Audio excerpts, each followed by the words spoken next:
একদম অথেন্টিক ইডলি খেলাম।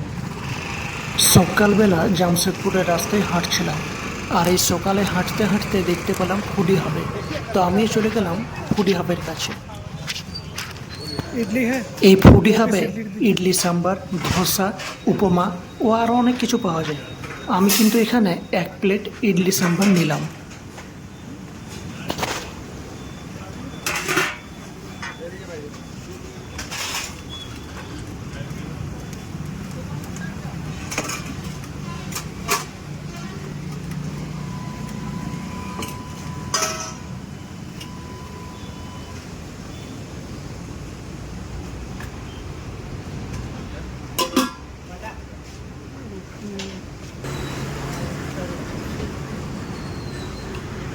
এই ফুডি হাবে plain dosa, onion dosa, butter dosa, Schezwan dosa, idli sambar, upma reasonable প্রাইসে পাওয়া যায়।